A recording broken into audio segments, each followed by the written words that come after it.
Straight to the point.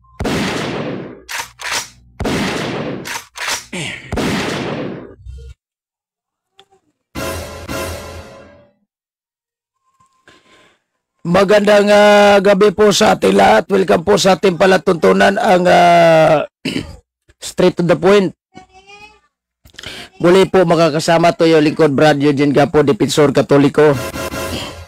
At sa pagkakataong ito ay pag-uusapan natin yung caption natin ha. Meron tayong nakita medyo I don't know kung ilang taon na siguro to sa reels niya. Hindi ko alam. So pag-uusapan natin tong isang pangangaral ng Seventh-day Adventist na dahil daw di umano sa Vicarious Filii naging 666 itong Santo Papa natin. Gaano katotoo kaya ito? Bigyan natin to ng linaw. Bago po ang lahat, manalangin muna tayo.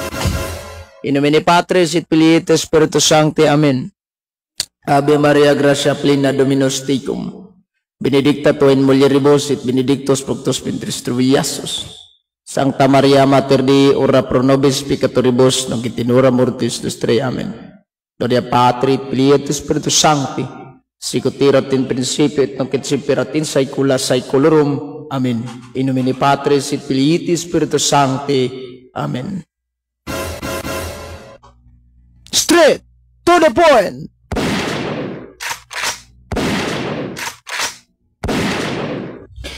Once again, magandang gabi po sa lahat sa ating mga viewers ngayon. Si Brother Jobin Esconde, magandang gabi po sa inyo. Sa lahat ng mga nanonood, lalong-lalo na sa nag-follow, sa lahat ng mga nag-follow sa punto por punto, magandang gabi po sa inyo lahat. Diyan kay Reverend Father Darwin Gitganot sa kanyang mga kasamaan. At magandang gabi rin na pakisubscribe sa ating YouTube channel, Lakbay Katoliko TV. Meron tayong programa pag umaga. Bisaya, o yun, baka tayo pag Bisaya. Dito, Tagalog muna tayo dahil po ay mayroon tayong mga kapatid na hindi nakakaunawa ng Bisaya, kaya ginawa natin itong Tagalog version. Minsan most on our live here is commentary, but mayroong mga apologetic na halo. Ito po yung natin, ibahin natin ito. Kung mayroong nagtanong ng formal na tanong, we have to answer that one informalan. Pero kapag philosophy yung mga pilosopo, yung mga tira ninyo, ay nagiging pilosopo din tayo sa pagsagot. Good evening bro, Eugene Gapo, si Brother Rakal Escobidor, Jerry Mike, at saka si Noah Masibay. Magandang gabi brother, magandang gabi sa kay John Gwen Abo. Sa lahat mga nag-view sa ating live ngayon, magandang gabi po sa inyo lahat. Sino ba ito? Yung may mga sa lahat ng mga nag-views, salamat sa ating mga viewers na kunti. Okay, oras po natin 36 minutes after 7 o'clock in the evening. Straight to the point.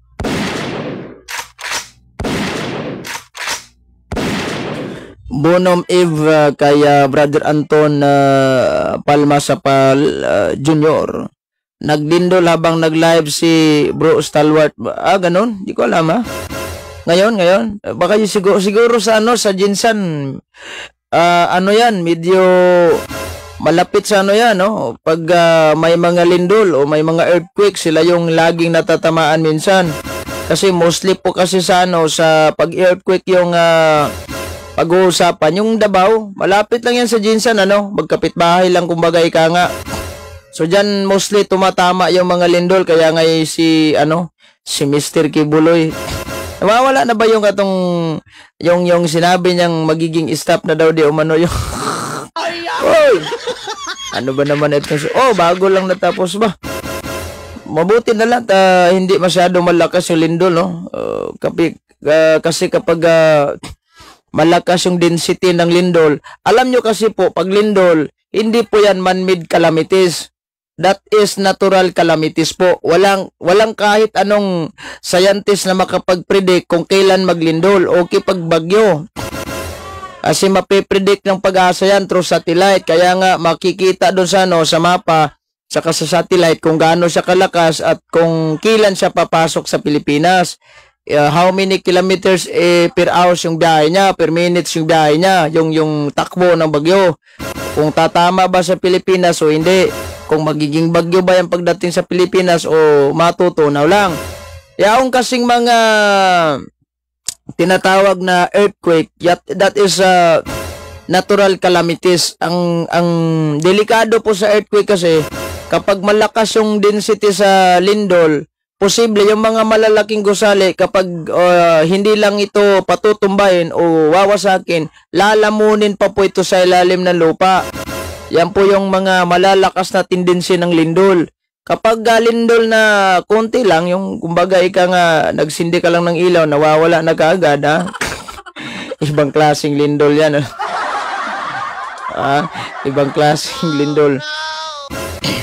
So, mawawala. Yan, yung mga maliliit lang na tendency. At walang kahit anong scientist na makapag-predict sa lindol para makapaganda tayo. Alam ba nyo, yung mga taga Maynila, meron silang kinatatakutan dyan, the big one. Alam ba nyo kasi yung the big one, yan po yung, kasi nag-undergo po kasi kami ng seminar with regards about, dati pa yun, yung nag-college ako, about dun sa mga faults.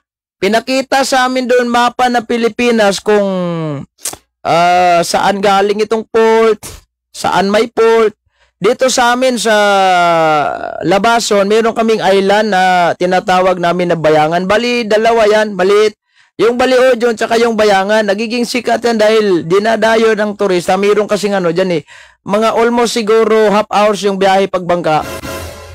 So, in Bayangan, pag-i-comment lang pag may sandali lang. Yung Bayangan, 15 meters away from Bayangan, meron dyan yung port sa ilalim, yung yung bitak sa ilalim ng dagat. Yan po yung tinatawag daw nila na Manila Trench. Kasi galing po yan sa Manila. Kapag maglindol, may tendency na hihigupin yung dagat sa ilalim ng falls. Ng fault. At pag risbak ng tubig, kawawa kami. Dito sa amin banda yung yung tsunami. Pero wag sana mangyari sana mangyari yan. That's mga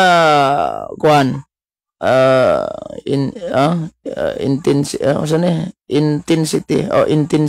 Ayun ba yung sa pronunciation? Hindi ko alam kasi hindi naman ako P-box. Hindi naman ako expert with regards about lindol. Pagpasensyahan na lang muna yung mga pronunciation natin na medyo nagkautal-utal. Ang hirap kasi kapag hindi tayo scientist, wala ting alam. Wala ting alam. Anyway, dumako na po tayo sa sa issue ng Seventh-day Adventist, at bago ko po ito iparirinig sa inyo yung isang babaeng si Anne Marie Valiente. Sa po siyang I think African po ito kasi maitim na babae. African po itong mga lahi nila Yung patong kasi po yung kanyang reels is The Name of the Beast, Adventist, Second Coming. Tignan natin itong yung mismong reels niya. Hindi naman natin hindi naman ito mapo-forward. Ayan i-connect muna natin sa ayan, para marinig sa mga karamihan. I-close muna natin tong reels niya para para ma-play natin to ng buong buo. At tignan natin tong ito. Yung reels po ng Seventh-day Adventist. Tignan ko ito. Tignan natin to. I-play natin tong tawag nito. Yung sinasabi niyang vicarious filii daw di umano. It is the official title of the office that the Pope holds. Vicarious Filii Dei means... Okay lang. Iulit muna natin to pagkatapos. Anyway, konti lang naman to reels niya. Of the Son of God or substitute Christ, which is really Antichrist. This is a blasphemous name, since there is only one Christ who entered the heavenly sanctuary at his resurrection. We do not need another Christ on earth. We do not need another God. Psalm chapter 86 and verse 10 tells us God alone is God. He alone is the Holy Father and must be worshipped and exalted. Not a pope, not Satan. Join us for more. Join us on Telegram, Thusia SDA Global Sentinel. And get this book on Amazon, The Global Sunday Law by Nyron Medina.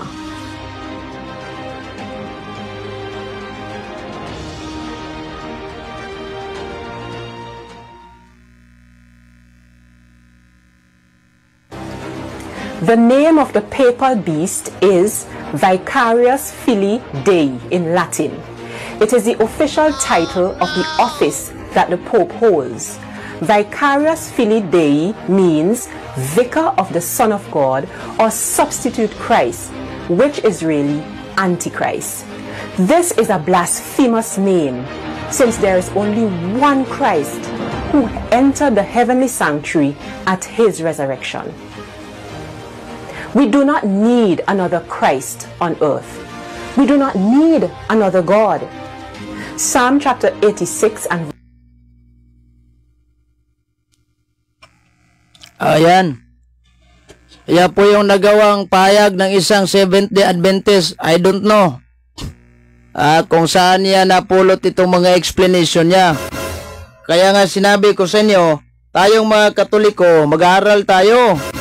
Upang hindi tayo maloko nitong mga Seventh-day Adventist na lagi namang lagi namang tinitira nila yung Katoliko. 'Di ba? O yung recently yung live natin so last days ba yun? Yung sinabi ko na wala namang Sabadista, na wala namang Seventh-day Adventist na tinitira yung yung Baptist, yung mga Mormons, wala naman kasi lahat po sila, yung mga Baptist, mga Mormons, lagi nilang inaaway yung Katoliko. Pero nga, may nagtataka nga, nagsabi sa akin, ano bang mayroon sa simbahang Katolika na lagi nilang inaaway? Hindi ko alam kung bakit sila ganon. Ang response natin yan is because of Christ. Diba, sinabi ni Kristo na dahil sa aking pangalan kayo'y kapuot-putan. Ano ba naman itong so, tignan natin, gaano ba katotoo yung sinabi niyang Vicarius Filii Dei na siya po ang official title ng ating Santo Papa. Alam niya siguro nito ng mga viewers natin kasi mostly marami na po mga Catholic faith defender na yung mga Catholic apologists na nagbigay liwanag ng ganitong klaseng issue. Pero sa atin, mostly komentary po yung labas natin dito. Yan.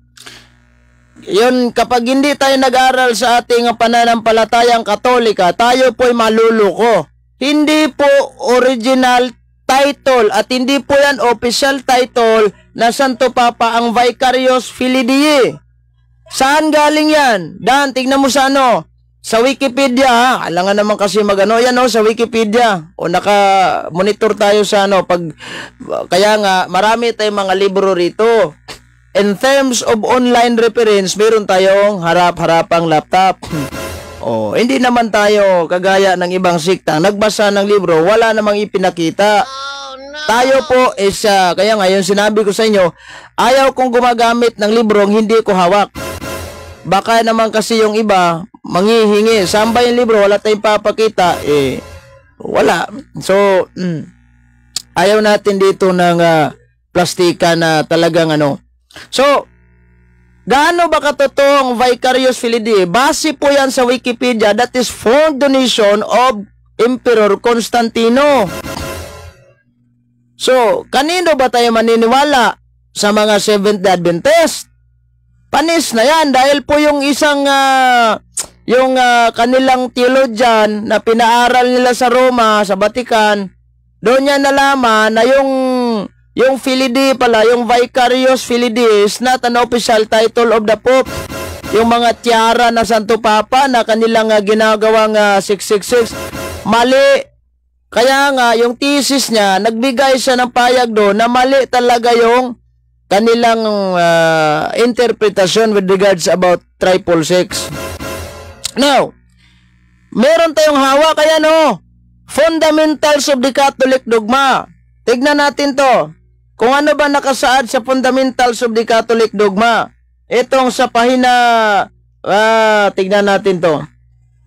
Sa Ang tawag itong tawag ditong 279. Feds 279. Ganito po yaong banggit ng fundamentals of the Catholic dogma po natin. Ayan. The invisible head of the church is the risen Christ. Saint Peter represent the position of Christ in the external government of the militant church. When we talk about militant church, tayo po yung ngayon, yung present ngayon. Kasi tayo po ay nakipaglaban sa mga siktang sulpot, natatag man lang ng ordinaryong tao. Misa nga yung sinabi ko sa inyo, mas nauna pa nga Tanduay Ram. O yan, militant church and is to this extent the representative of Christ on earth. Christi vicarious, hindi po vicarious filii Dei. Christi vicarious. Kaya nga, kapag magsuma total tayo sa Christi vicarious, hindi po yan fit sa 666 na sinasabi nila. Kanino ba tayo maniniwala? Sa mga Sabadista? They are not the source of the Catholic doctrine. If we are going to believe the Catholic doctrine, then we should have to ask our doctrine, because the Catholic Church is the only source of the Catholic doctrines, not the pastor, not the preacher of the Seventh Adventist or the other cults or the other denomination. Hindi po sila. Kaya nga, kapag sinabing mayroong issue, magbasa tayo, yan. Hindi po basta-basta ito. Fundamentals of the Catholic dogma. Na kahit ordinaryong tao ng simbahang Katolika, hindi po nila matutulan yan. At hindi po nila maisantabi yan kasi pananampalataya po nating Katoliko yan.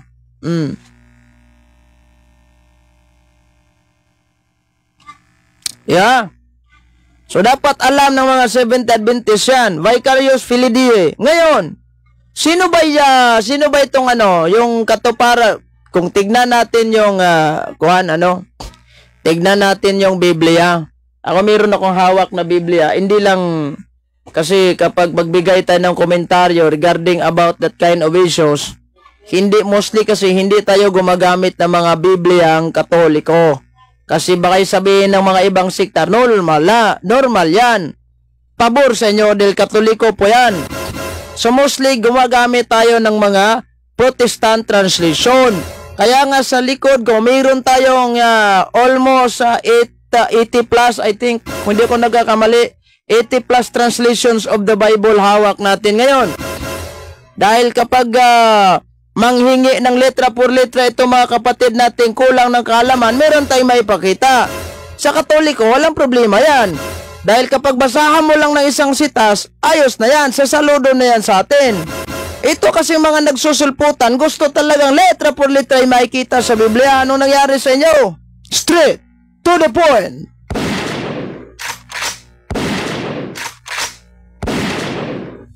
Yeah. So, ayan. Ano bang banggit sa Biblia? Kapag mag-aral tayo ng Biblia, dapat mag-follow tayo sa mga footnote. Ano ba gaano ba ka-importante itong footnote? Ito po yung mga pahayag, official pahayag po ng ating mga Bible scholar o yung mga nag-translate, yung mga tawag nito, yung may akda sa, yung translator, ika nga. Yun, sa mga The Voice Bible, tignan natin to. Pa-shout out boss from Cagayan de Oro. God bless the Catholic Faith Defender from Cagayan. Salamat po sa inyo sa inyong walang sawang pagsubaybay sa ating live ngayon. Straight to the point. Salamat nga pala sa lahat ng mga nanonood natin ngayon. Good Ebs. Oy, good Ebs rin. Ano ba itong Sige pa rin na chat. Okay. Sandali lang sapaw kasi itong mayroong mag-chat sa aking Facebook. Malayo na to cellphone natin para hindi maskuhan. Shout out boss from Cagayan de Oro. From Vivat Jesus si Cabanyero. Sa lahat ng mga Knight of Columbus, Vivat Jesus po sa inyong lahat. Kamusta po kayo? Anong kuhan po kayo, sir? Kasi ako is fourth degree na po ako sa Knight of Columbus Council number 1736. Anong council po kayo, sir? Brad, anong council? The simple answer is that Cain marriage is marunong yung SD kapag marunong yung Katoliko. So, dali lang. Nawasapaw kasi yung mga nag-chat kaya mawawala yung komento. Saan mababasa, sir, na ano ba ito? Huwag muna yung asawa-asawa yung pag-uusapan nyo. Dahil ako wala pa ko yan. Focus muna natin sa topic, o focus muna tayo sa topic. Shout out from sino ba itong nagkuhan sa atin, ano? Sapaw masyado tong kuhan. Good evening, watching from Davao City. At saka itong si ano, ako bro, Council 1389-6. Mabuti.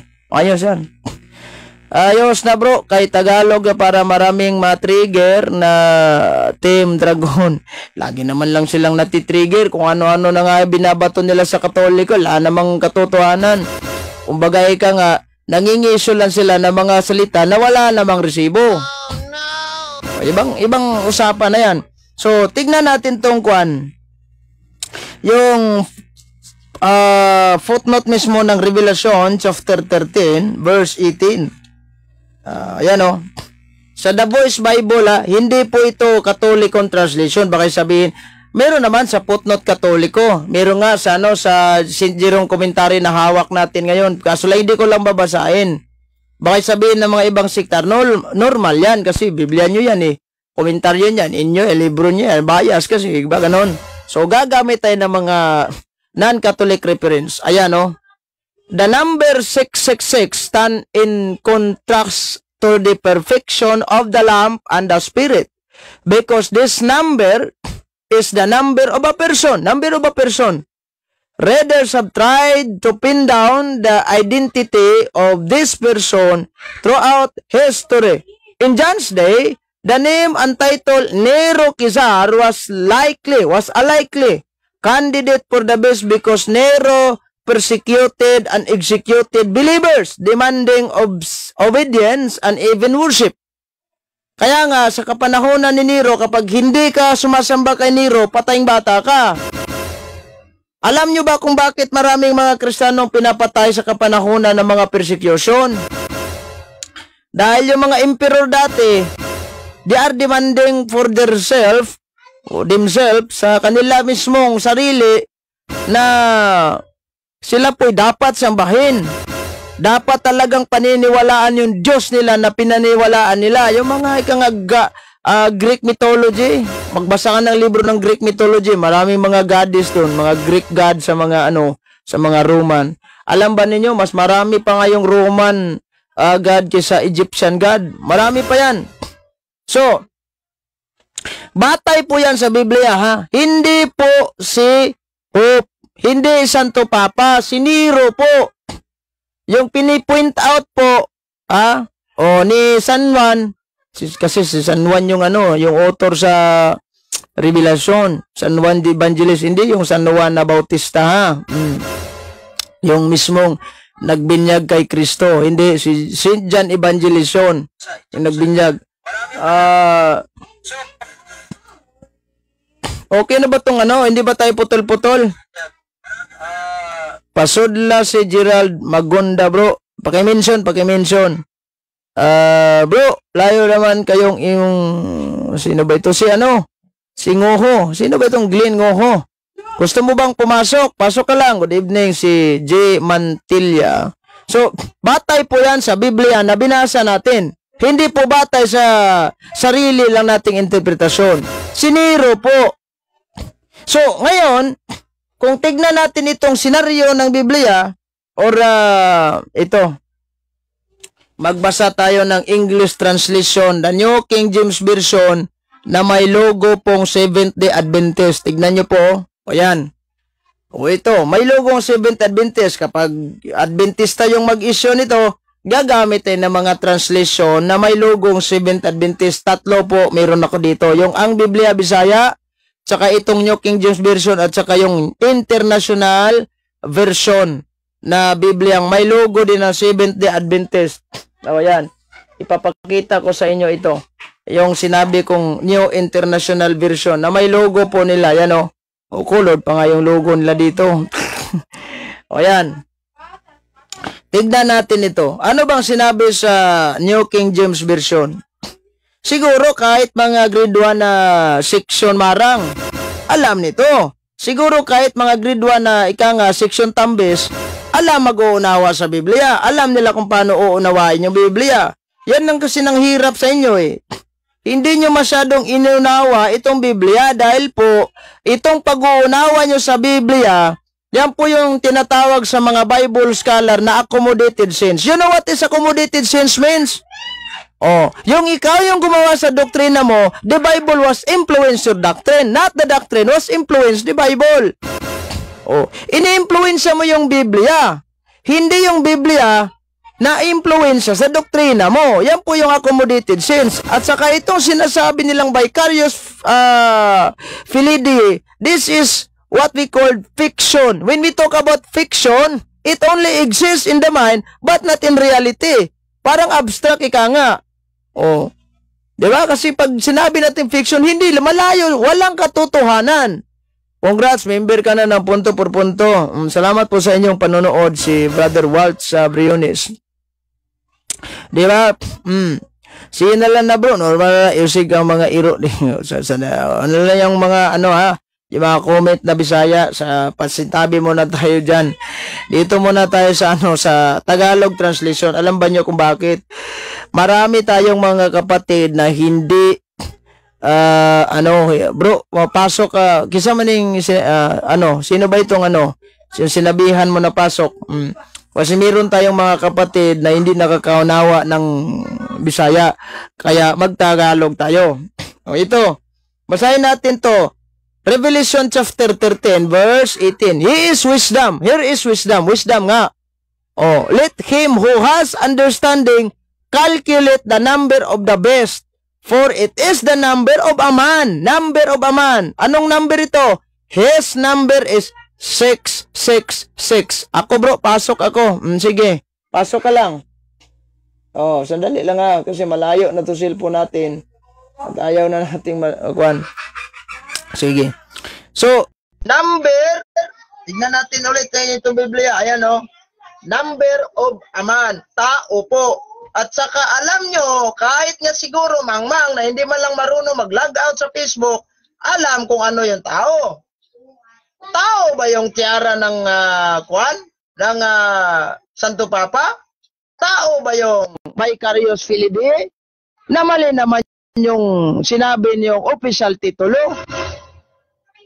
Hindi yun ang official title ng ating Santo Papa. Bago-bago pala natin binasa yung fundamentals of the Catholic dogma. Hindi po, mali po yan. Pangalan po ng tao ang binanggit. Kaya nga siniro pangalan ng tao yun eh. Magandang gabi po bro.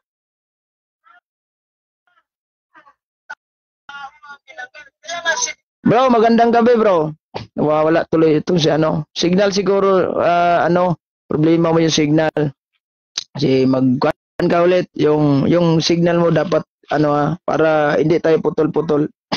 So, pangalan ng tao ang binanggit. Di ba? So kung alam ba niyo ang simbahang Katolika, tayo pong simbahang Katolika, hindi po tayo ignorante kapag mag-aral. Ako mostly marami po akong document dito. Isa na itong hawak ko. The World Almanac and Book of Facts. Mayroon tayong tinatawag na chronological list of Pope. Pag sinabi natin chronological list of Pope, mga listahan po ito na Santo Papa na mula kay Pedro hanggang kay Pope Francis. Pangilan na po ito si Pope Francis. Oh, di ba? Si Pope Francis po ay isang nahalal po na Santo Papa. Basahin muna natin dito, Ayan tignan natin ito. Ayan. German born si Pope Francis. Oh, ayan. Pope Francis was born George Mario Bergoglio in Buenos Aires, Argentina, December 17, 1936. Kailan po ito naging tawag nito? Ayan. Hindi ko alam kung anong nangyari itong sa mga Seventh Adventist. Ayan. Pope Francis. 2013 siya nagiging Santo Papa. Nahalal po ng Santo Papa. Siya po kapalit niya, ni Pope Benedict XVI. Ayan, Born, a German born, Pope Benedict XVI, yung yumao natin Santo Papa. Formerly Cardinal Joseph Ratzinger, who was elected in April 2005, resigned effective February 28, 2013. Sitting his age 85 and declining health, assuming in the title of Supreme Pontiff. Hindi po Vicarious Filii, yung sinabi ng mga Seventh Adventist. So ang kapalit po ni Pope Benedict XVI, si Pope Francis po. Ngayon, pangalan ng tao, si Pope Francis. Sino ba yung pangalan niya? Base dito George Mario Bergoglio. Di ba? Sino ba namang ito, challenge ko sa inyo to, mga Seventh Adventist. Kahit wala akong pera, sige, challenge natin to. Total, sa bagay, mahilig naman kayo ng pustahan. Diba, nagkakalat pa nga sa social media ito mga Seventh Adventist na magbigay daw sila ng $10,000. Oh no! $10,000. Kung sino mang Katoliko makakahanap ng Sunday po, ay siyang araw ng kapahingaan na mismo ang Diyos ay nag-bless sa araw ng Sunday. Diba, yun po yung mga challenge nila. Kinakalat nila yan sa Facebook. Ngayon, ang challenge ko sa inyo, buhayin ninyo itong si Robert Einstein. Kung patay na ba yan si Robert Einstein o buhay pa ba yan? Lahat ng mga magagaling na mathematician, lahat ng mga magagaling na mga scientist, sige, magtawag kayo. Ipakompute ninyo ito. Ipakalculate ninyo itong pangalan ni George Mario Bergoglio. Kung sumatotal, 666 nga ba? Sige, magtawag kayo.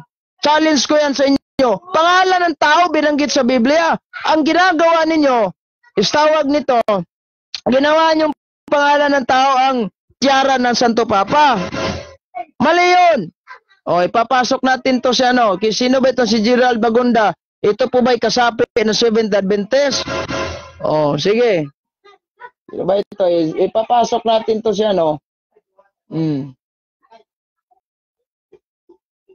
Ayan. I-accept mo lang Ito si Baka gusto ito ng baka gusto mo magtanong, wala problema. Tanong ka lang ng magtanong. Regard sa topic dati, wag kang magtanong ng araw ng kapahingahan, bakit Sunday sa inyo? Araw ng Bro, magandang gabi po, bro. Bro, magandang gabi. Magandang gabi din. Magandang gabi. Open ko lang yung ko. I-connect ko lang ito sa laptop. Lang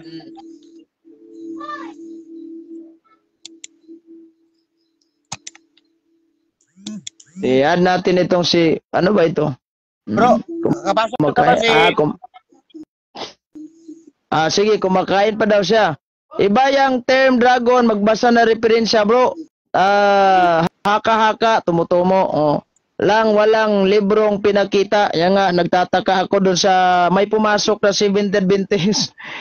Saan ba yung Biblia mong Latina Vulgata? Ayan, pinakita lang niya ng konti na parang basahan. At saka, nung binasa na niya, ibang content. Hindi Latina Vulgata yun.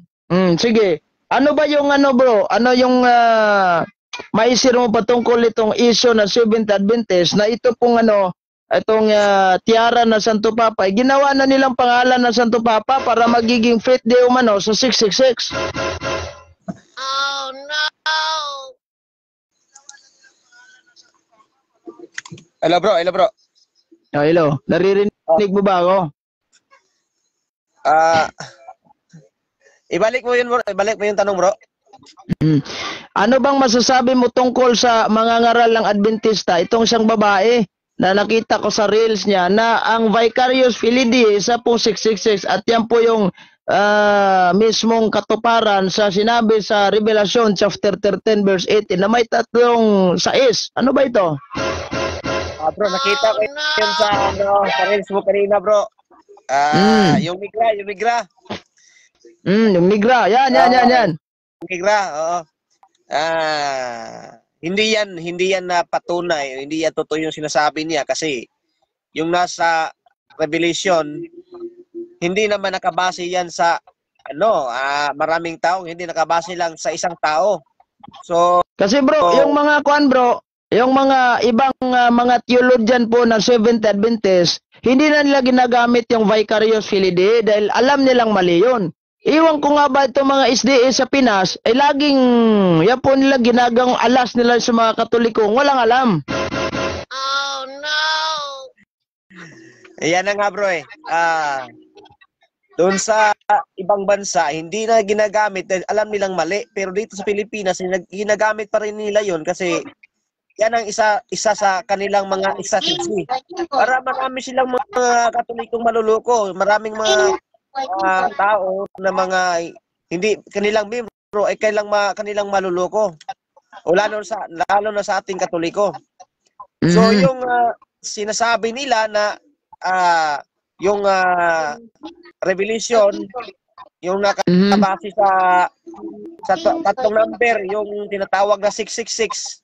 Uulitin ko na hindi naman yung nakabatay sa simbahan dahil yung simbahan yung puno natin mga 266 na yan. Mula kay St. Peter hanggang ngayon kay St. Francis, no? Pope Francis, Pope Francis.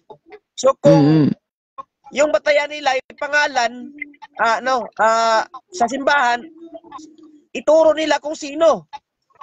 Yung sa tupapa natin na 666. Hindi nila ay marami tayong bro, si Pope Francis ay siya po isang naging 266 na po na papa ng ating simbahan mula po kay San Pedro. Tsaka ay ilangan naman kasi si San Pedro naging Santo Papa, naging demonyo rin. Di ba? Ano bang? So, pangalan ng tao binanggit. Si Pope George Mario Bergoglio, hindi po fit sa kanya 666. Saan kaya sila nangunguha ng kanilang mga sariling interpretasyon at computation? Yan nga yung sinabi ko sa inyo, magtawag kayo ng magagaling na matematisyan, isolve nyo yan.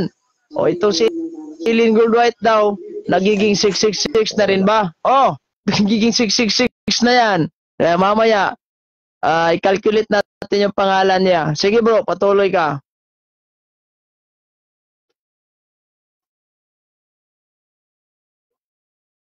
Nawawala yung signal niya, bro, mangutan, magtanong ako. Anong tanong mo? Si magkaiba yon. Magkaiba. Kasi yung iba po na binanggit sa Old Testament, may iba naman. Pero ngayon, sa New Testament, si Mother Mary is the new iba. Isa pong bagong iba. Kaya nga kung babaliktarin mo yung iba, nagiging ave na yan. Diba? Yung sa Genesis Kapitulo 3, versikulo 15, chapter 3, verse 15, na mag-aawa yung babae at saka yung dragon. Sino ba yun? Hanggang ngayon, diba, inaway din ng dragon ang babae. Brad, kanino ba yung, kaya nga, masasabi natin na doon sa Genesis 3:15, may dalawa pong team. May dalawa po yung Team Maria at saka yung team demonyo. Ewan ko kung sinong nangangaway kay Mother Mary. Sila yung team demonyo. Hindi po tayo. Hindi po tayo. Straight to the point.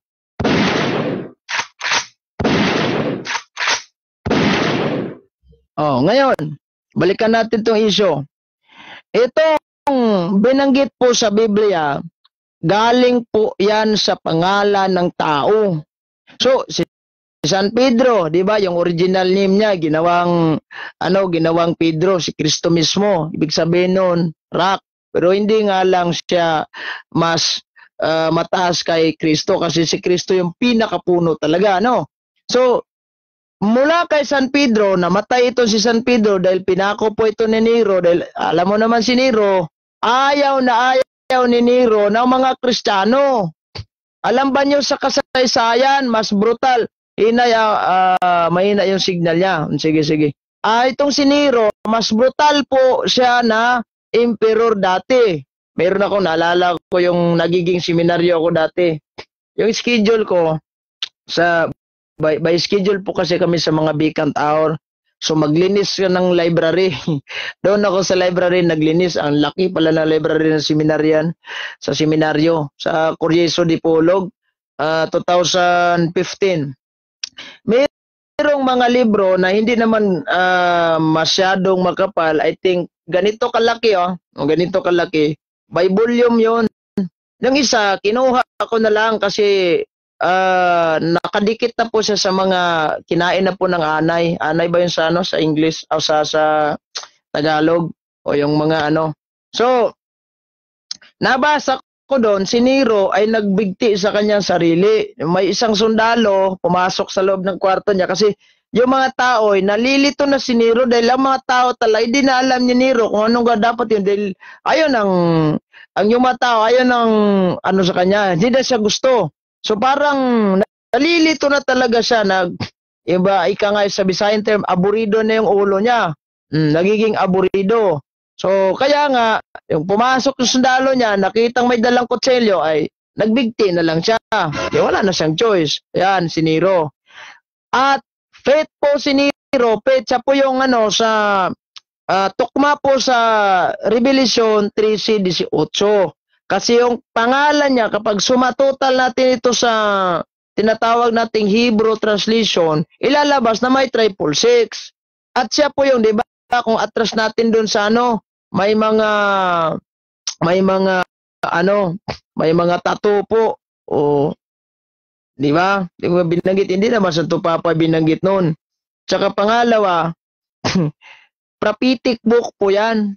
Pag sinasabi nating prophetic book, pag sinasabi nating prophetic book, siyempre, kanino pa yan na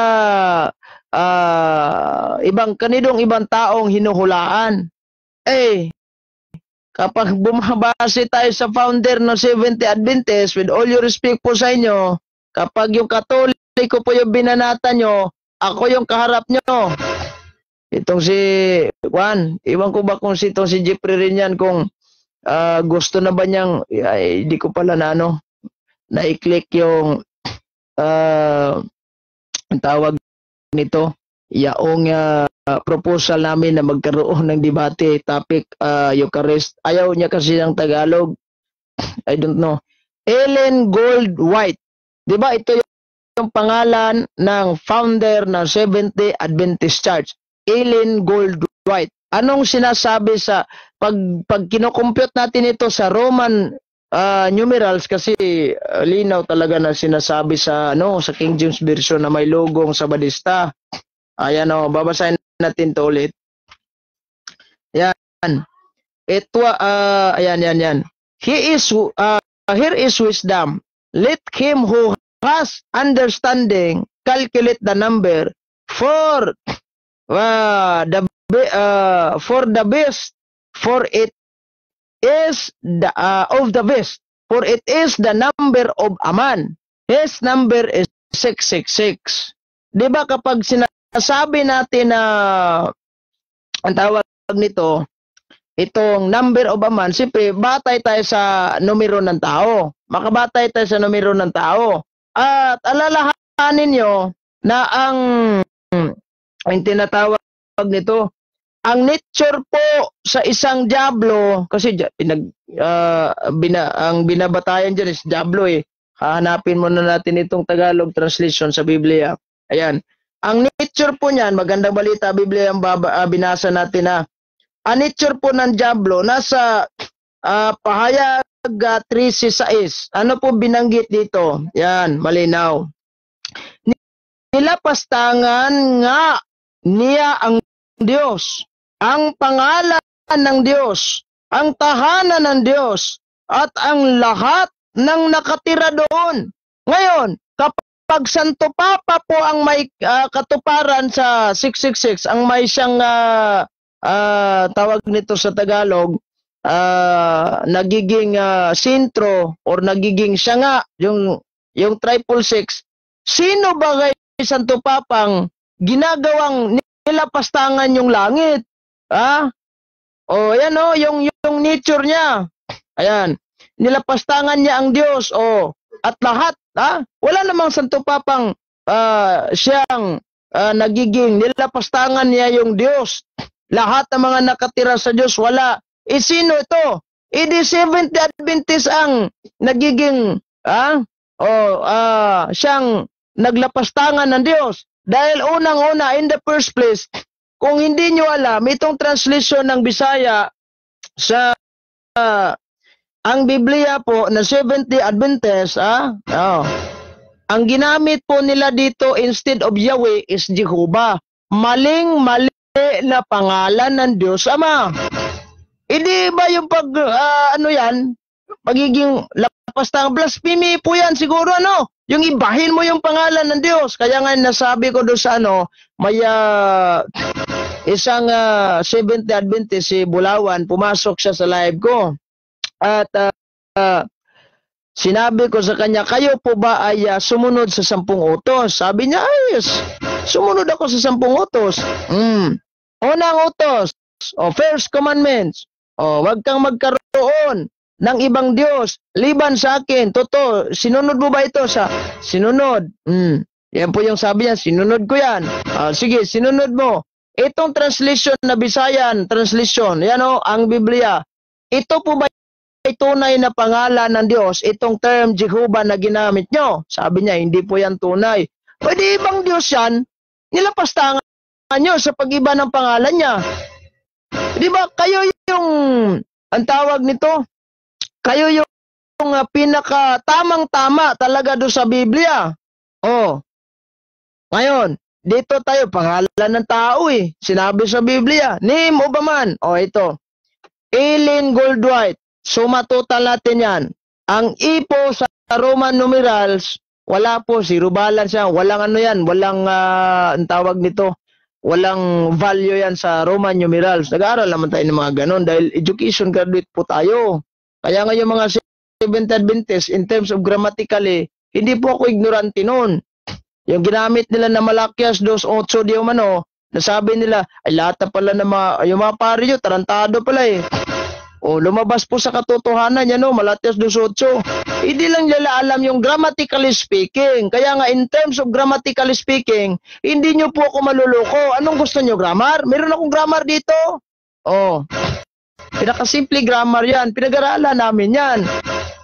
Eileen Goldwhite, wala. Walang, yung literary, wala yan. Yung il naman, sa Roman numerals, 50 po yung equivalent niya. Sige, total, 2 il Diba sa Eileen, 2 il yan. So, 50 again. Itong I naman, wala. Zero balance. Itong I naman, zero balance rin. Zero balance. Pangalan ng tao binanggit sa King James Version na, edi mag-compute tayo. So, suma total, kasi 2 lang yung il nila, 50 plus 50 ilan? 100. Bubo ako sa mata. 100 yun.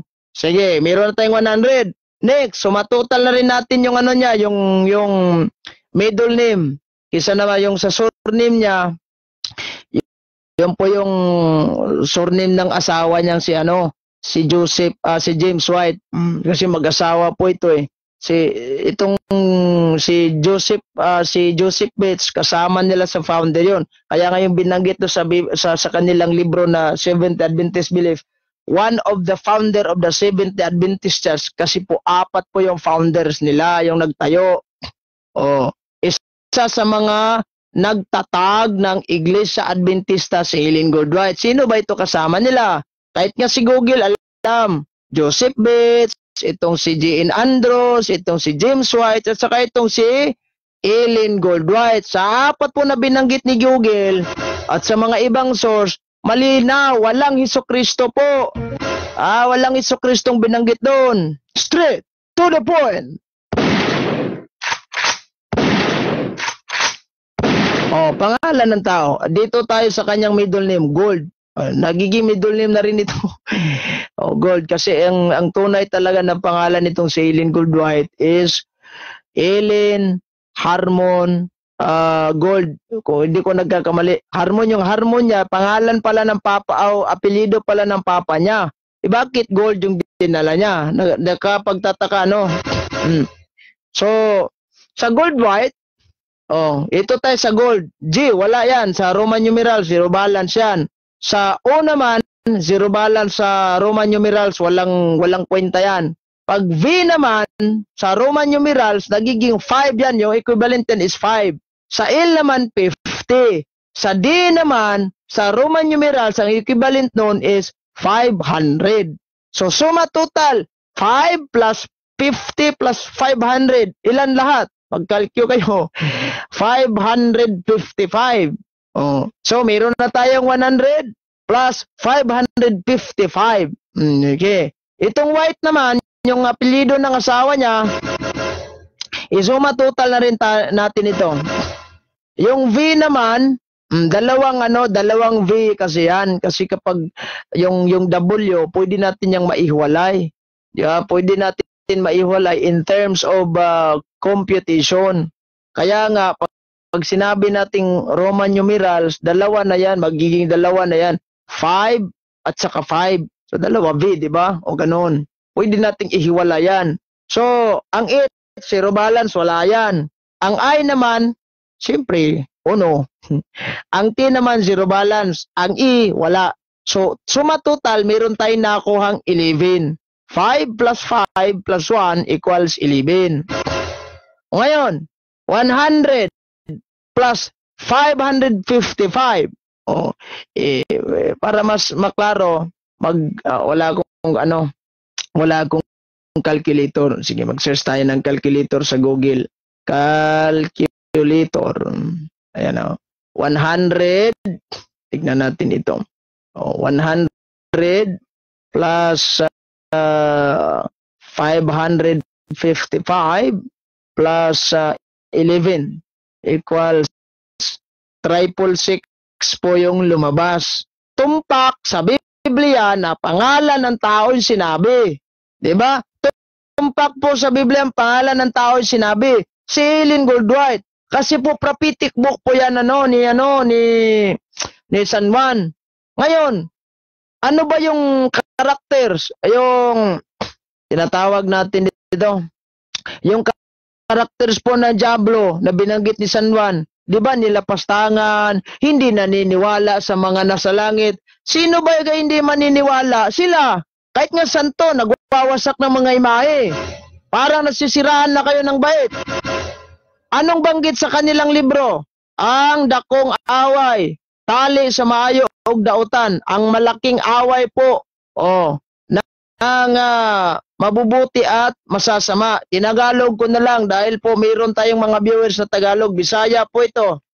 Yon sa kanilang preface. Ayan panimula, kumbaga sa Tagalog. Pasiuna in, tawag nito in Bisayan. Ayan. Bisayan ito, babasahin ko ito sa Bisayan at i-translate natin ito sa Tagalog. Kay daghang baka kong mga manalagna nga manungha sa kalibutan. Unang Juan 4:1, hinoon lakip na si Ellen White. Sa mga Tagalog na hindi nakakaintindi ng Bisaya, tatagalogin natin to. Ayan maraming mga sandali lang. Naghahang tong natin. Okay. Maraming mga huwad na mga ngaral. Huwad na mga propita. Manalagna, propita, di ba? Maraming mga huwad na mga propita na magsidatingan sa sanlibutan. Unang 1 chapter 4 verse 1. Babasahin natin ito muna. Itong unang 1 chapter 4 verse 1 sa tawag nito Magandang Balita Biblia. Kung ano sinabi ni San Juan. Unang 1 chapter 4 verse 1. Mga minamahal, huwag ninyong paniwalaan ang bawat nagsasabing nasa kanilang espiritu. Sa halip na subukin ninyo sila upang malalaman kung talagang mula sa Diyos ang espiritong nasa kanila, sapagkat marami ng huwad na propeta sa mundong ito. Hindi lang huwad na propeta, mangangaral pa nga yung iba. Tinuturuan tayo ng mali. Pagka-master yun ni Pastor Gapo, I'm not a pastor. In the first place, kung pastor ka sa simbahan nyo, hindi po ko tumatawag sa'yo ng pastor. Dahil in the first place, hindi ka po pastor ko at hindi po ko karniro mo. Hindi ako tupa mo. Diba? Alalanin mo yan. Dapat tandaan yan. Ayong mga Katoliko, Brad, si pastor. Huwag kayo tumawag na pastor. Bakit? O panya ba tayo? Siya bang pastor natin? Hindi. O yan. Hinoon, lakip na si Ellen White.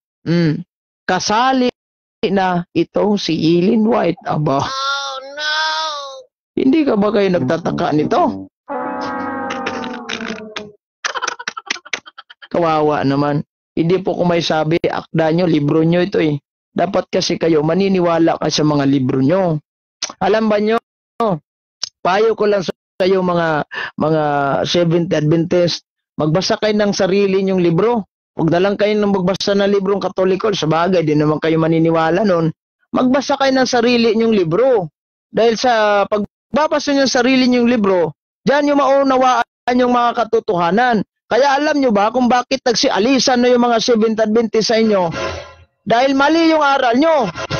Ay yung sinusunod nyo, bro, oy si Brad Paul, gao ba? Madyang gabi o magandang gabi sa inyo. O, kaya nga, nagtataka nga ako sa inyo, di naman kayo Hudyo. Ha? O, sunod kayo sa mga Hudyo. Oh, no! Ano bang connection nyo sa mga Hudyo? Mismo nga yung mga Israelita, no, yung mga apostol, wala, nagseparate na nga sila sa mga Hudyo, sa mga Israel. O, basahin natin tong ano, yung Seventh Day Adventist belief ng Sabadista. Pagpasensyahan na muna tayo ha. Dahil minsan kasi may nagsabi sa akin, ba't Sabadista tinitira nyo? Ito, arason. Kung maghinto na kayo sa paninira ng Katoliko, maghinto rin ako sa paninira ninyo. Masuportado pa kami sa mga Seventh Adventist kung tinuro nyo sa mga tao ay yung mga tinatawag natin na magandang kalooban, magiging mabuti yung mga tao, magiging malapit sa Diyos yung mga tao yan. Pero the fact na tinitira yung Katoliko, titirahin yung Katoliko, magtutuos tayo. Ha? Magtutuos tayo kapag tirahin yung Katoliko. Straight to the point.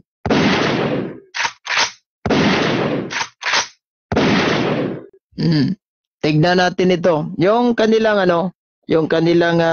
libro, Seventh-day Adventist Belief. Ano bang nangyari do sa mga apostol? Ayan. The Apostolic Church become an independent organization. Alam niyo siguro kung ano yung independent organization. Separate from the nation of Israel. It is stated very clearly that the Apostolic Church become independent organization separate from the Roman, from the nation of Israel. And that's why, I wonder why, I wonder how. Bakit kayo sunod ng sunod? You are following the rules of Judaism, and yet you're not Judaism. Hindi kayo Judaism. Si Kristo, Brad, Hudyo yan. Yes, wala namang tutol dyan. Nationality of Jesus Christ, hindi po siya Pinoy. Siya po'y Hudyo. Pero alalahanin nyo, si Kristo po, hindi sinusunod niya yung mga tradisyon ng mga Hudyo. Yung mga aral ng mga Hudyo. In fact, sinira pa nga yung Sabat. O, mapunta muna tayo sandali sa Sabat. Ayan o. Yung may logo din ng Seventh Adventist na the New King James Version. Basahin natin to. St. John chapter 5 verse 18. O, malinaw, klaro. Yan o. O si magandang gabi nga pala kay Nahin Bakos. Saka ito si Brother Delpin Pano Rabago. Magandang gabi po sa inyo. Basahin natin to, St. John chapter 5, verse 18. Ay, balinaw talaga pagkasabi ni Kristo. Ayan o. Therefore, the Jews sought all the more to kill him. Because he not only broke the Sabbath. Jesus Christ broke the Sabbath, hindi siya sumusunod. Alam niyo kung ano yung, may magtanong sa atin, Brad, ano ba yung religion ng mga Hudyo? Ayan, tignan natin itong isang ebidensya natin. Marami tayong bigyang liwanag, bigyang linaw. Yung may mga ngaral lang Muslim. With all your respect sa kapatid natin mga Muslim alam ba niyo na hindi ako tumitira ng mga Muslim sa live ko? Pero minsan, kapag mayroon silang itinitira, we have to tirahin natin yung argumento nila. Yung Muslim nangaral na si Jesus guys, at saka ito si Mother Mary, mga Muslim. Tingnan natin yan. Bigyan natin linaw yan. Na pastoral way na lang siguro, ha? Hindi yung tira ng tira tayo. Pag ng mga Seventh Adventist, madalas po kasi silang nanira sa Katoliko, yung mga Adventista. Kaya nga, bubumbahin ko kayo. Kapag namumba kayo sa Katoliko, kung mayroon naman kayong mga salwisi, sinabi nyo na bawal talaga ito, wala. So, we have to respond that one into a pastoral way of answering the allegation of what the Seventh Adventist or the other Sikh denomination. Pag tumitira sila sa Katoliko, titiraan natin yan. Ha? Pag tumira sila sa Katoliko, babanatan natin yan. So what? Kasi kapag sinabi natin nga pala yung ecumenism, birong limitado yan. Birong limited. Ay hindi naman magiging ecumenism tayo kapag tinira na tayo. Sana ba yung ecumenism? Di ba? Mawawala na yung ecumenism kapag tinira niya tayo. Hindi naman tayo nagiging siguro parang pagong na papaluin na yung ulo ay gumagano lang sa kanyang sariling bahay. Oh, iba na yung mga Katoliko ngayon. Lumalaban na. Kaya nga through social media, nag-engage na tayo. Lahat ng mga social media, kumari, pinapasok na natin. Dahil yung mga Diablo ngayon, yung kanya mga lipuris, double time na po sila. Triple time na kumbaga kung maaari. Straight to the point. Ha? O double time. Kaya nga tayo, kahit sa ang social media, pinasok natin yan, kinakaladkad natin yan, tiningnan natin yan. O yan. Page 49. Itong libro natin na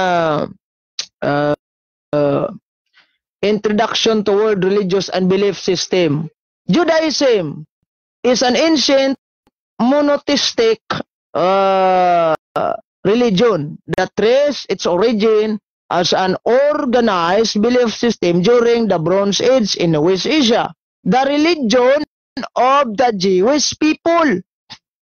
Hudyo po, si Kristo, hindi po siya umanib sa Jewish religion. Kahit Hudyo siya.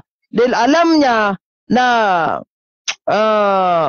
hindi po itong relihiyon na karapat-dapat sa tao.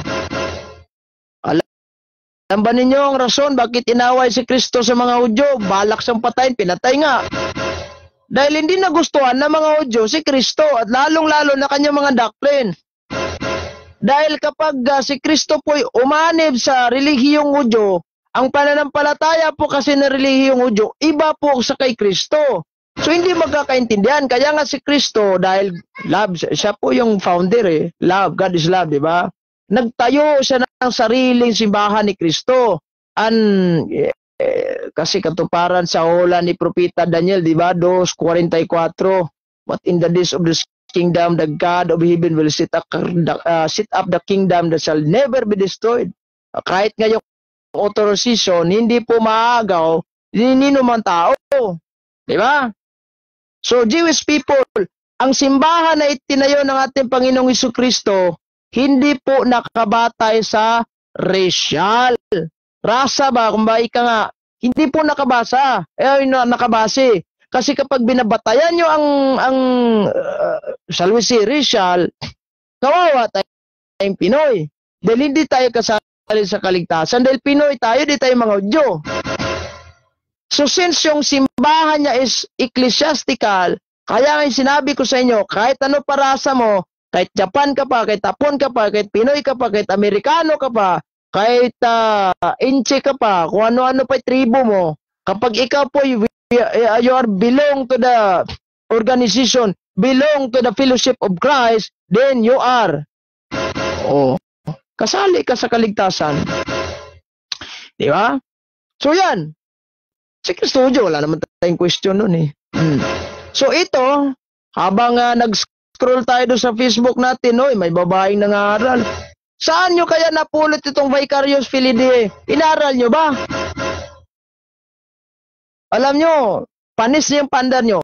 Tinatakot nyo, iba, itong mga bunagin, ang mostly kasi yung pananakot sa mga bunagin para lang maakit itong mga Katoliko, lalong-lalo itong mga mangmang sa kaisipan, rapture. Rapture. Rapture yung pananakot nila. Sa 70 Adventist Church, dalawa. Kung hindi rapture, walang rapture. Yung, I don't know kung yung Seventh-day Adventist, nangangaral ba sila ng rapture? Mostly kasi sa mga born again, Pentecostal, Methodist, Baptist, yung, di ba, pinag-uusapan na natin yung sa Visayan term itong rapture. So, ibabalik natin ito yung, may mga Tagalog kasi natin na mga viewers na hindi nakakaintindi ng Bisaya nga, sinabi ko sa inyo. So, yung mga ibang topic natin dati, i-recap natin yon, dagdagan natin ito na more on commentaries na about tungkol ito sa rapture. So, ngayon, ayun sa Seventh Adventist, iba yung sa kanila. Kung hindi nila maakit itong mga Katoliko sa bigas, itong sa mga pakulo nila di umano na may raffle promo sila sa cellphone, may mga bigaya ng groceries, tatakotin nila itong tao sa pamamagitan ng kanilang sinasabing sandilo na dumarating, dadating din na yung sandilo sinabi niya. O ni Jarmuan niya ba yun? Bakit iba pang mga ngaral ng mga Adventista sinabi? Ano ba yung sandilo? Di ba naitakol na natin yung sandilo? Di sa first account ko yun, yung hindi pa restricted yun. Matagal yan, Bisaya nga lang.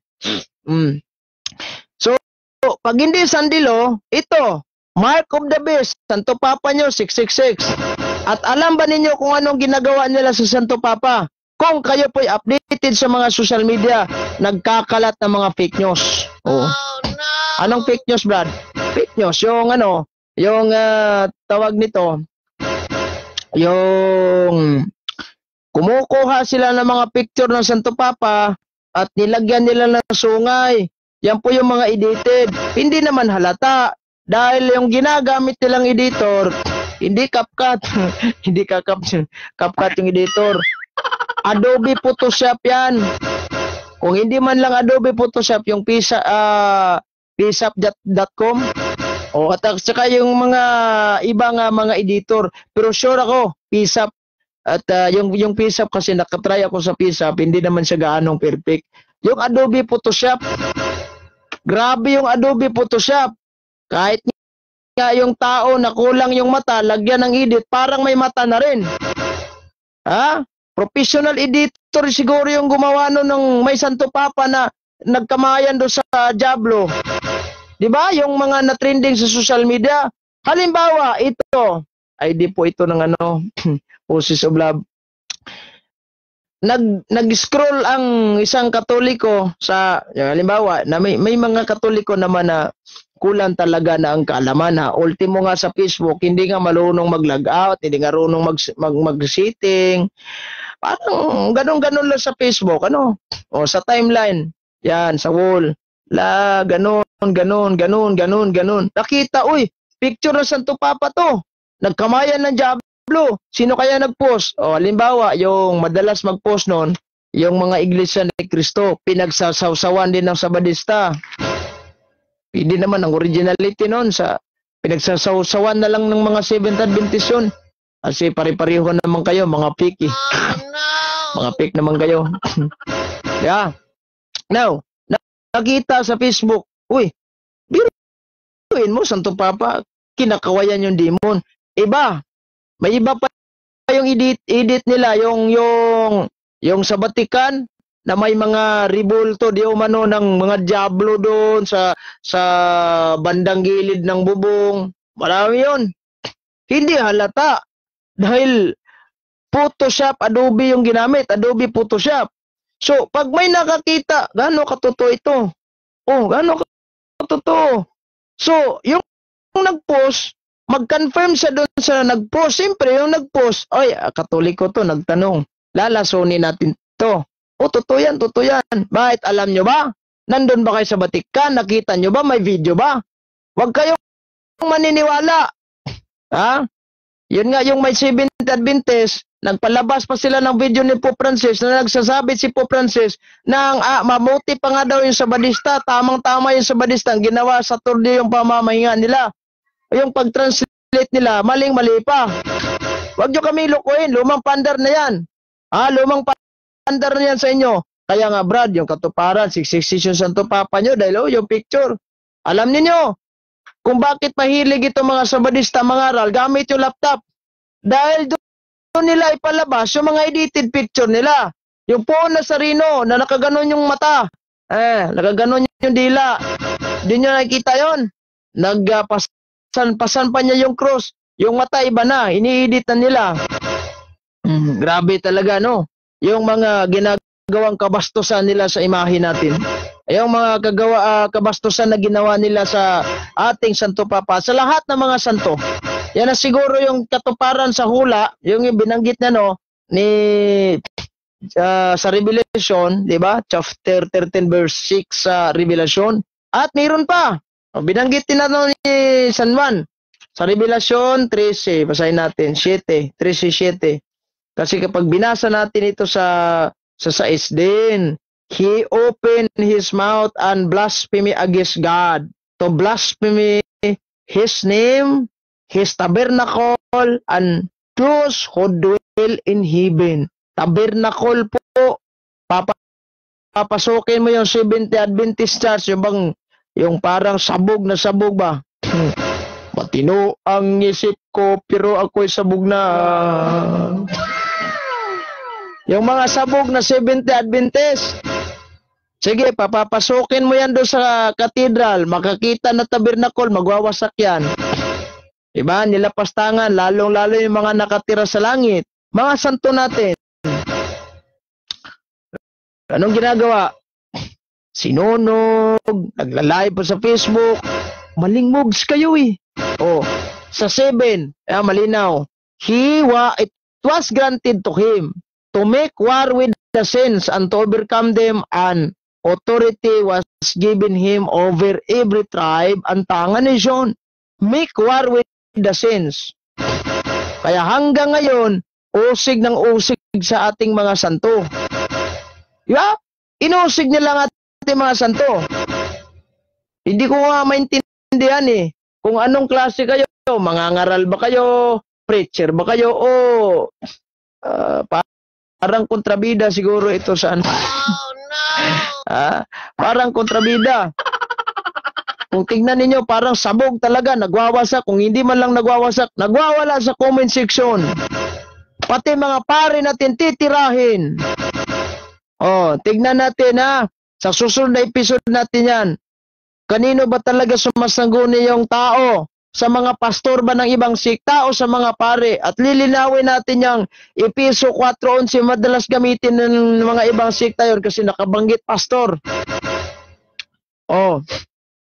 Sus, naku naman in Visayan term siguro yung mga madalas banggitin sa Tagalog. Sus ko Ginoo.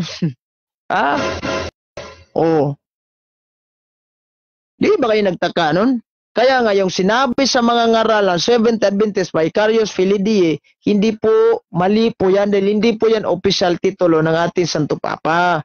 Kaya nga pag sumatutan natin ang Vicarious Filii Dei, hindi po yan tumpak sa Biblia.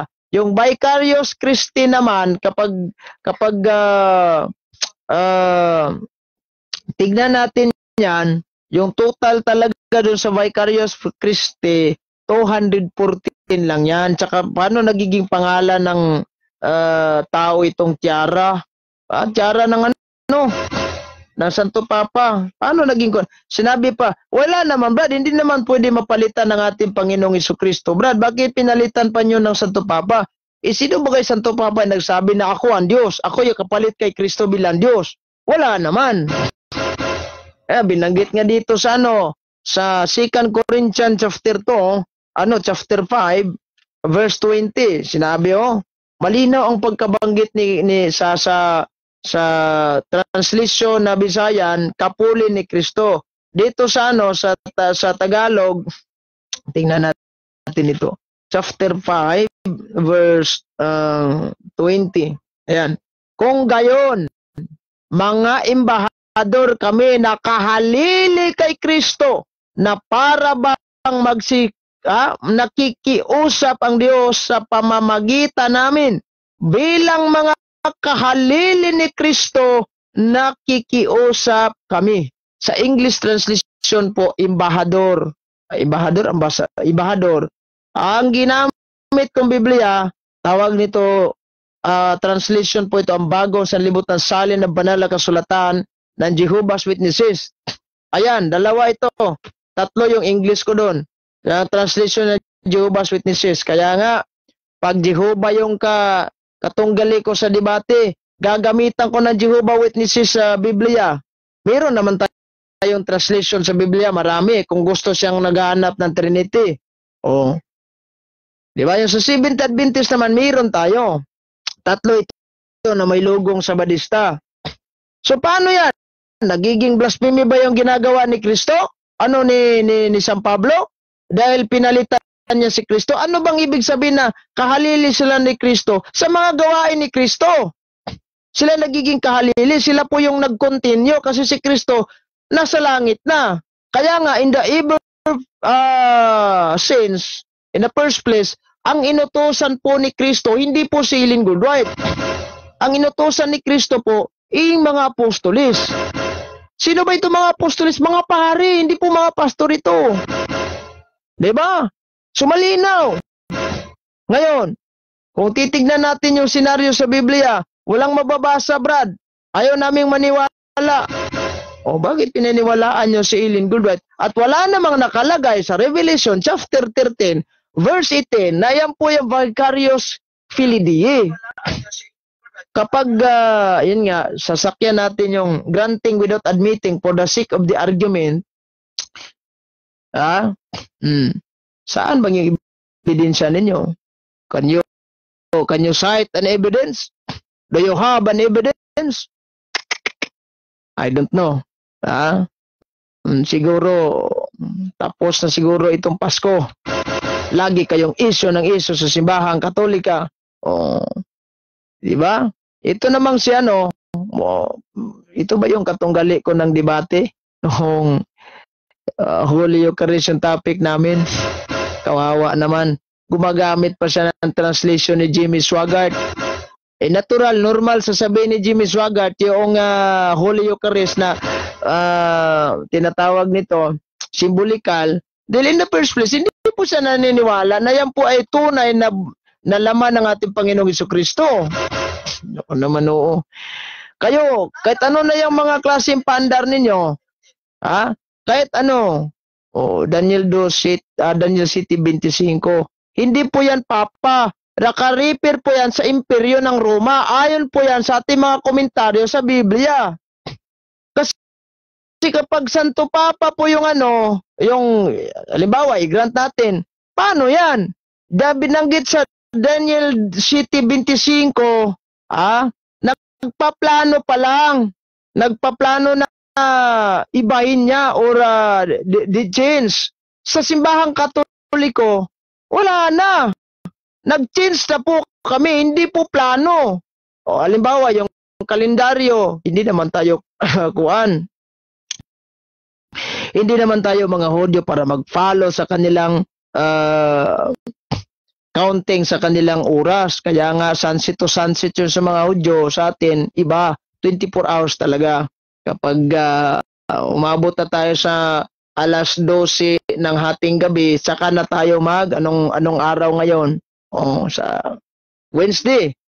Mamayang alas 12 ng ating gabi, saka na tayo mag-Tuesday. Mindset ba? Mindset. Di ba? Dapat alam ninyo. So, kay may bawaan na to,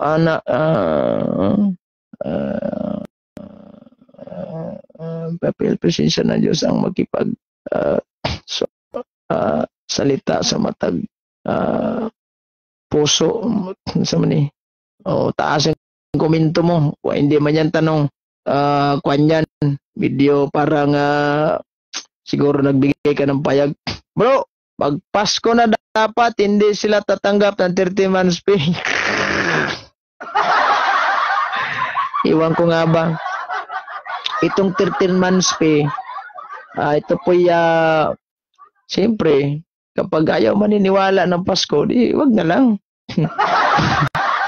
Hindi ko alam itong mga ibang sekta, with all respect po sa kanila.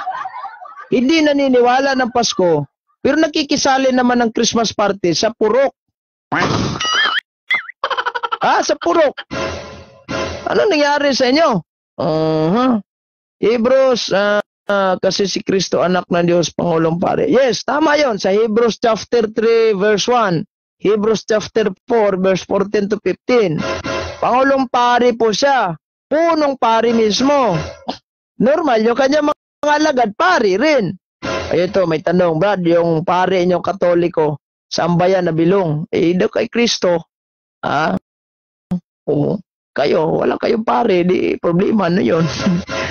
Bro, sino ba yung maliit daw na sungay sa Daniel?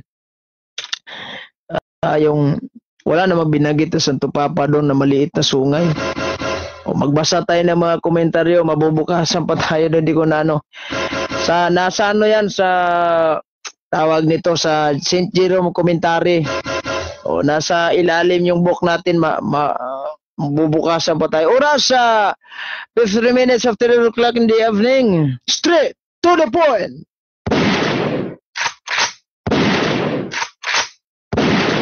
Kaya nga, he will try to change.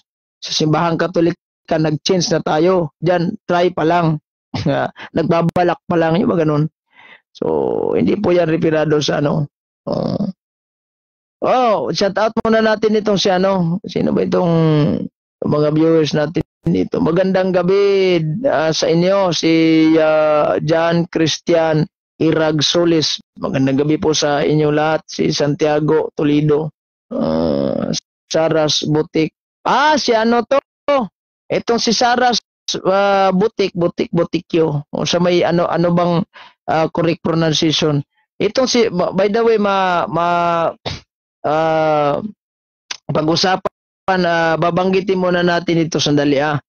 Ito si Saras Butik, nagtataka siya kung ano yung version na binanggit na sa Bisayan term yukbuin ninyo ang tanan santos diha kang Kristo Jesus. Nagtataka siya kung ano yung Biblia ang ginamit ko. Samantalang sa kanyang Biblia, wala naman nakabanggit. Normal yun dahil magandang balita po binasa mo. Ang binasa ko po is tawag nito ay Latina Vulgata ni Monsignor Yap. Yung Bisayan translation, nakalagay talaga doon. Sa English translation po yan, sa tawag nito, Do I Rhyme version, Great Every Sins in Christ. Di ba? Nakalagay po kasi sa ano, sa Latina Vulgata, yukbuin ninyo ang mga santos diha kang Kristo Jesus. Yan po yung banggit sa Bisayan term. Yung mga Bisaya dyan makakarelate nito. Sa English translation po kasi, sa Do I Rhyme version, ito yung meron din na to sa sa Seventh Adventist na translation na Biblia, yung sa New King James Version. Meron yan, nakabanggit yan. So dito sa atin is tawag nito, Great Every Sins in Christ Jesus. So, wala naman siguro silang santo. Ayan, ito, babasahin natin to. Salot. Hindi great, salot. Salot ye every saint in Christ Jesus sa Colossians chapter 4 verse 21. Sa Ephesians, by the way, hindi Colossians, Ephesians, sa Philippians chapter 4 verse 21. Salot ye every saint in Christ Jesus. Nagtataka siya, wala namang salot sa aking, wala namang santo sa akin. Ay problema mo na yan kung walang santo sa inyong simbahan. Dahil po yung tunay na simbahan talagang may santo, dahil po yung bunga ng pananampalatayang Kristyanismo. Magandang gabi po kay Brother Eddie Igira. Ayan nga, sa sobrang inggit nila sa ating Santo Papa, kasi po, ang Santo Papa po kasi, alang-alang sa mga hindi nakakaalam, yan po yung, ang tawag nito, successor of Saint Peter the Apostle. Siya po yung pinakaunang Santo Papa sa simbahang Katolika. Di ba? So, kaya nga, ang simbahang Katolika, hanggang ngayon, mayroon tayong tinatawag na apostolic succession in line with Saint Peter, the first bishop of Rome. Kaya nga, kahit saan kang kasaysayan magbabase, kung kasaysayan yung batayan nyo, mayroon talagang nakalagay doon na chronological list of pope. Doon sa Collier's Encyclopedia, mayroon may nakalagay talaga ng mga chronological list of pope. Diba? since luma na po itong encyclopedia natin, tagal na to. So hanggang kay, kung hindi ako nagkakamali, nabasa ko doon, hanggang kay Pope John Paul Disikan. Pagkamatay ni Pope John Paul Disikan, I don't know kung naka-record pa ba dito si Pope Benedict XVI, kasi mostly po kasi sa mga encyclopedia po natin, lumang na yan, lumang edisyon na yan. Magandang gabi bro, kaya Sis Elizabeth Oñati. Nandito pala yung isa sa mga sponsor natin sa mga libro natin, marami sila nagko-comment, no?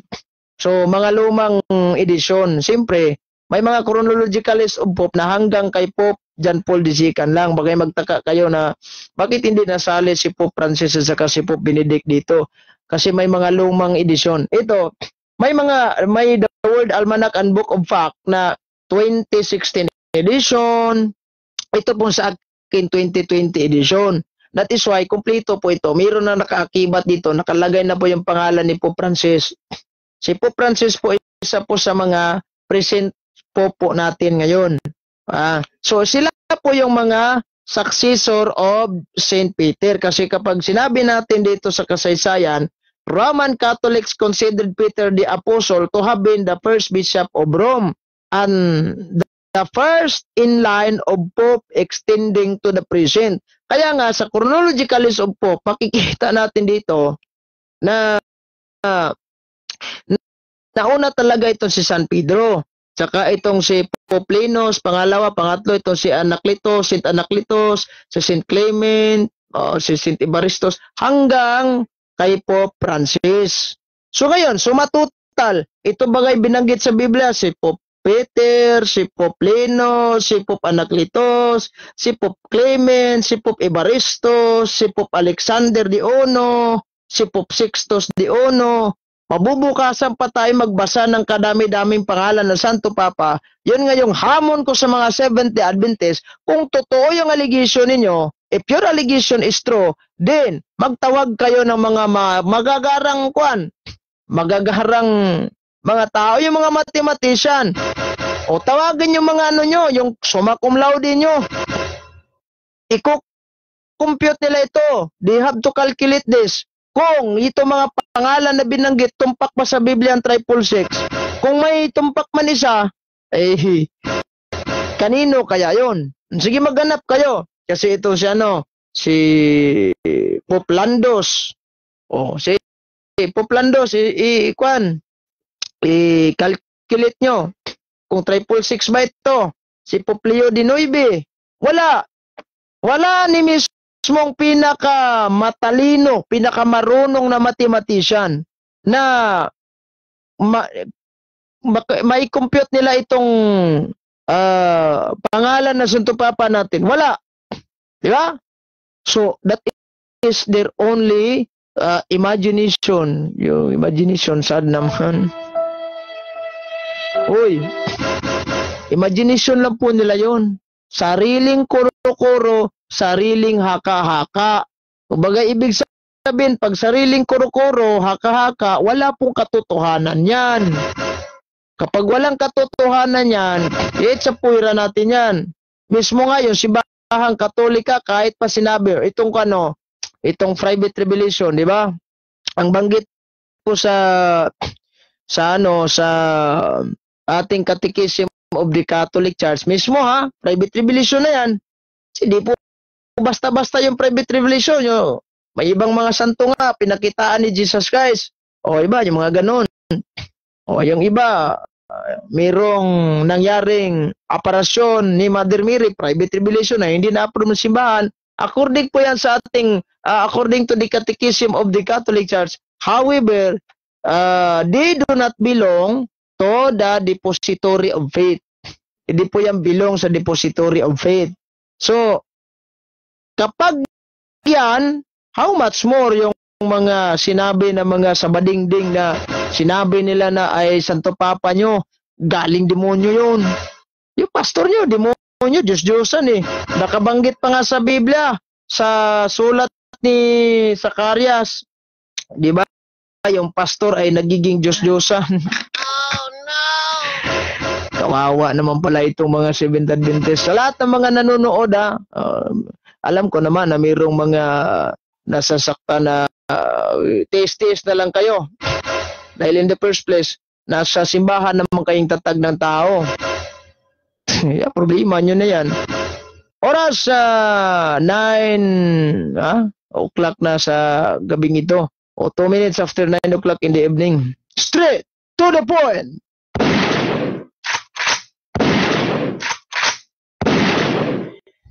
Wala na po tayong sapat na oras hanggang sa susunod muli. Ito yung lingkod Brad Eugene Gapoy magsasabi po sa inyo. Maraming salamat sa inyong panonood at sa lahat ng mga nanonood dito sa live na ito do sa channel ni Reverend Father Darwin Gitgano sa Punto por Punto.